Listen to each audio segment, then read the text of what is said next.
Bună balanță, bine ai venit și mă bucur să te am aici alături de mine. La mulți ani tuturor celor care vă sărbătoriți în această perioadă ziua de naștere.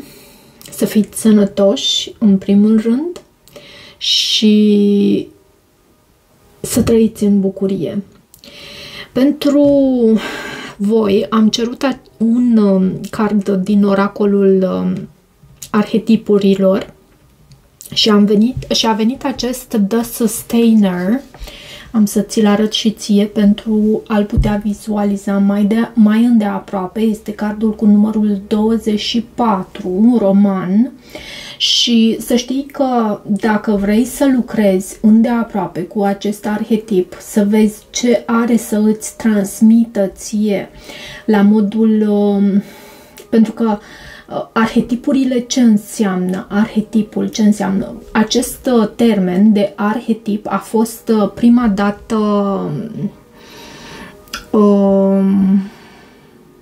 construit de către Carl Jung și arhe vine de la arhe, care înseamnă vechi. Iar aceste imagini te ajută pe tine să te conectezi cu acele imagini primordiale care sunt încă de la începutul timpurilor. Nu de la începutul nașterii tale, încă de la începutul timpurilor. Și acest The Sustainer sau cel care susține, cel care face pace, este arhetipul tău în această perioadă și are sens într-un fel, pentru că voi sunteți semnul acela zodiacal care lucrează foarte bine în parteneriate și am mai spus-o asta și se știe, nu o spun eu. Voi lucrați foarte bine în parteneriate, până la urmă sunteți în casa a 7-a? Nu? Sunteți? Nu. Sunteți a 7-a zodie? Da. Da, sunteți a 7-a zodie. Confund pentru că mă gândeam și la harta mea natală. Și când ne gândim la harta natală a unui anumit om care are un ascendent diferit de zodia Berbec, atunci lucrurile se mai complică. Ok, deci voi sunteți în casa parteneriatelor, sunteți persoane care lucrați foarte bine cu oamenii și vă conectați foarte frumos și vă place armonia și pentru că sunteți guvernați de Venus și armonia mai ales în relații, nu vă place cearta, nu vă place ciorovoiala. Și a venit acest The Sustainer Peacemaker, personajul care face pace, care aduce pacea în lume. Foarte curios este și faptul că acest arhetip a venit tocmai pentru tine după ce eu am postat pe canal, am pus o postare pe canal, ceva legat de cei care fac pace și despre a căuta pacea. Este din Psalmul 34, cred. O imagine pe care am găsit-o online, dar e curios, pentru că tocmai la tine a venit acest arhetip. Da, poate că ar trebui să îți vorbească și pentru asta poți să încerci pentru o perioadă de 2-3 săptămâni să vizualizezi în fiecare dimineață imaginea acestui card și, repet, poți să găsești această imagine cu acest card. Dacă nu îți dă din prima pe Google, poți să scrii Archetypes Guide, Archetypes Oracle, The Wild Unknown Archetypes Oracle, de Kim Krans. Și vei găsi cu siguranță cartea cu numărul 24, imaginea, și poți să o vizualizezi pentru a-ți imprima în subconștient această imagine, pentru că subconștientul răspunde inconștientul, răspunde imaginilor. Ok. Cam atât despre arhetipul pe care l-ai primit tu. Și să vedem acum în ceea ce privește crucea celtică. Am să extrag cărțile și vom clarifica de asemenea folosind tarotul.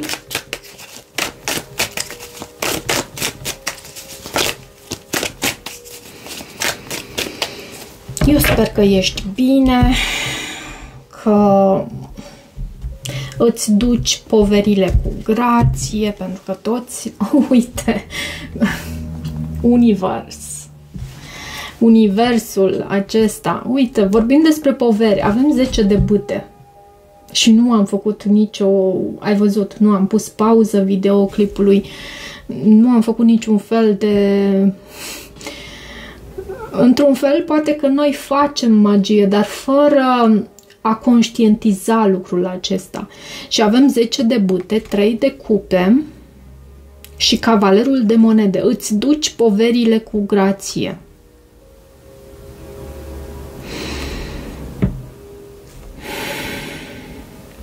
Treiul de cupe este și o carte a reuniunilor. Poate că ieși în oraș în următoarea perioadă și poate că poate ai de-a face cu un semn de pământ, nu neapărat, văd și foc și apă aici și foarte mult pământ, dar e o perioadă stabilă, aș putea să spun, chiar dacă sunt anumite greutăți cu acest 10 de bâte, anumite lucruri care poate se mișcă mai greu. Aceste povere, aceste greutăți, tu reușești să le duci cu grație. 4 de bâte, pajul de bâte, 9 de spade, e ceva pentru care îți face anumite griji, poate un copil, în ceea ce tu lași în trecut avem soarele, sau un anume stres de fundal aici. Împărăteasa în gândurile tale, 10 de spade în viitorul apropiat, luna este în sfatul pentru tine și în același timp starea emoțională, îndrăgostiții, în energia care vine din exterior, ok, asul de spade, în frica sau speranța ta și temperanța este în rezultatul posibil obținut. Acum, în ceea ce privește arcanele majore... nu am extras pentru finanțe. Ok, eremitul. Eremitul e un semn de introspecție, un semn pentru faptul că tu poate primești ghidare, este un semn de înțelepciune interioară și e bine să îți asculți lucrul, să îți asculți înțelepciunea ta înnăscută, pentru că te va ghida înspre bine în planul acesta financiar. Așa cum începusem să spun, aici văd 4 arcane majore din 10 cărți pe masă și arcanele majore, bineînțeles, vorbesc despre lecții importante, vorbesc despre lucruri importante prin care treci, despre situații care cu aceste energii ale arcanelor majore nu se disipă atât de ușor, nu se... 5 arcane majore, cu soarele, acum văd. Cu aceste arcane majore, energiile nu se disipă atât de ușor. Universul încearcă să te învețe ceva anume aici. Și văd că aveți soarele și luna. Avem... Totuși, eu cred că, de asemenea, balanța se îngrijorează cu ceva anume. E ceva ce i-a dezechilibrat universul interior, pentru că avem acest 9 de spade și atenție la acest lucru. Tu îți faci griji cu ceva anume, poate în legătură cu o mamă sau cu o soție, cu această carte împărăteasa, un taur, o balanță. Până la urmă este și cartea ta. Și atenție, pentru că tu poți să manifesti și din frică, nu doar din iubire și vibe pozitiv. De ce 4 de bâte? 4 de monede. Este o perioadă, situația de față sau în situația de față este vorba despre stabilitatea ta. 4-4 reprezintă un număr maestru, în numerologie este un număr maestru. 4 în sine vorbește despre stabilitate. Acest 4 de bâte poate vorbește despre casa ta, despre acasă, despre locul în care te-ai născut sau locul în care tu te simți acasă. E ceva la care tu ții foarte mult și poate că chiar ai o formă de atașament aici și văd că aici urmează un nou început. Aici urmează un nou început. Pentru că avem și nebunul. Poate un copil să fie important aici de asemenea, pentru că avem atât nebunul cât și pajul de bâte. Pajul de bâte îl avem aici în provocare. Pot reprezenta ambele cărți un copil. De ce pajul de bâte? Este și pajul de bâte reprezintă și o oportunitate de comunicare, de a flirta, de a ieși, de a te întâlni cu oameni și văd și cavalerul de bâte. E ca și cum există ceva din exterior care îți poate lua liniștea și tu îți faci griji în privința acestui lucru. Îți e frică, îți e teamă că ceva din exterior îți poate lua din stabilitatea ta de acasă, din energia ta bună și din locul în care tu te încarci. Avem și asul de monede aici. Și de ce 9 de spade? De ce 9 de spade în subconștient? Aici voiam să ajung încă de la început. 9 de spade vorbește despre stres, despre griji, nopți nedormite. E ceva ce te... aproape că te înmărmurește, regele de cupe. E și poate în legătură cu dragostea, poate un semn de apă este implicat, un rac, un pești, un scorpion și îți faci griji în legătură cu această persoană, îți dorești să repari ceva anume aici sau atât de mult te pui pe muncă și asta pentru a uita de această legătură care se pare că e stresantă pentru balanță în această perioadă. Și soarele îl avem în ceea ce tu lași în urmă. Poate că sezonul leului a fost important pentru tine, poate că ai avut această interacțiune cu această persoană dintr-un semn de apă, văd eu aici. Poate chiar pești, rac, poate gemeni, săgetător, mai văd și taur, balanță și leu. De ce soarele? Avem 9 de monede și regina de cupe. Regele și regina de cupe reprezintă acest cuplu divin, această potrivire între două persoane.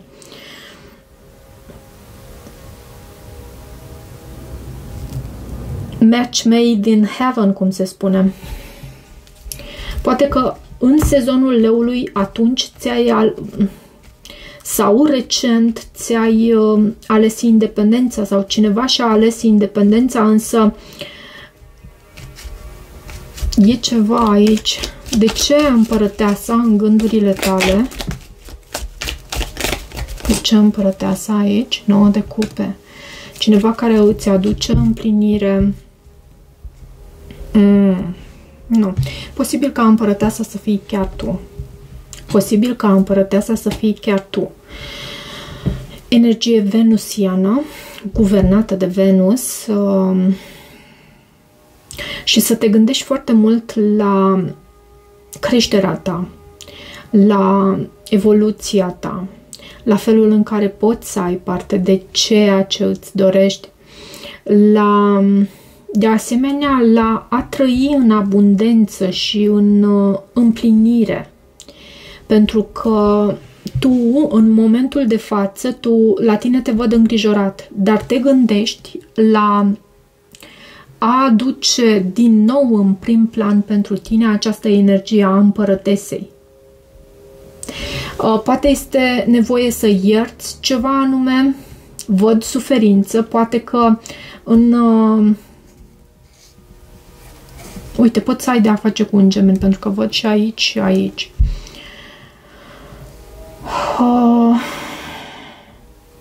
E ceva ce te-a făcut să te simți trădată, cu inima sfâșiată.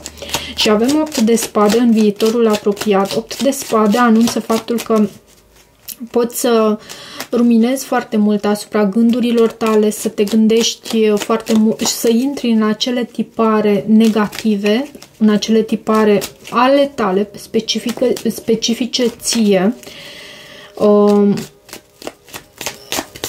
Și 6 de monede. Și asul de spade. Specifice ție și elementul comun aici îl reprezintă faptul că există blocaj, acele tipare mentale, acele credințe ale tale te blochează, sunt blocante, sunt limitative. Și asta reprezintă adevărul, să știi. Și e important, nu știu, poți să primești un cadou, dar e ceva totuși care te blochează cu acest 6 de monede, fiind sezonul balanțelor. Da, poți să primești un cadou, dar e ceva sau ajutor din partea cuiva. Uite, împărăteasa din nou. E ceva ce tu resimți ca fiind sabotant aici. E posibil ca să existe o anumită persoană din exterior care să te ajute să ieși din această energie a 8-ului de spade. E posibil și astfel. În viitorul apropiat. Ok, și cu această carte lună o avem în starea ta emoțională. Luna mai vine și cu tristețe sau în sfatul pentru tine. Această carte în această poziție stă și pentru sfatul pentru tine. Regele de bâte. E ceva ce te îngrijorează aici. Și 9 de bâte. E ceva prin care tu ai trecut și pentru care ai luptat sau ești îndemnat în continuare să lupți pentru ceva anume și intuitiv tu înțelegi faptul că e ceva acolo în întuneric ce mișună și ce deranjează, ce poate fi un pericol aici. Mă rog, pericol, nu vreau să sperii pe nimeni pentru că nu... Dar e ceva ce tu intuiești aici. Și nu uita de faptul că prin orice greutate tu ai trece, tu în același moment în care tu primești greutatea, tu primești și posibilitatea de a găsi soluția, atât timp cât îți amintești de acest lucru și o cauți. Cu acest rege de bâte ai unelte. Regele de bâte este un personaj luptător. De ce îndrăgostiții din exterior? Reprezintă o relație intimă, o apropiere, poate să vorbească și despre o alegere. 3 de cupe. În exterior lucrurile văd că stau bine, doar că la tine e ceva ce te macină pe interior aici. Am văzut și în subconștientul tău și nu e ceva ce nu poate sau nu trebuie să fie validat, pentru că avem și luna în sfatul pentru tine. E ceva acolo în întuneric care pe tine te macină, ca o picătură chinezească. Poate te aștepți la ce e mai rău și... De ce asul de spade? Lumea. Și împăratul. Frica sau speranța ta. Asul de spade reprezintă adevărul, reprezintă claritatea mentală.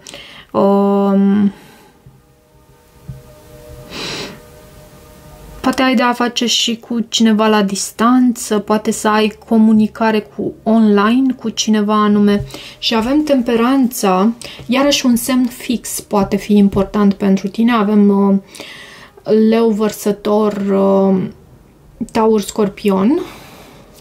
De ce temperanța în rezultatul posibil obținut? Temperanța, bineînțeles, vine cu calm și 10 de bute din nou. Am început cu 10 de bute și încheiem cu 10 de bute. Și pajul de bute. E ceva împovărător aici, pentru care tu trebuie să alegi moderația. De ce 10 de bute și temperanța?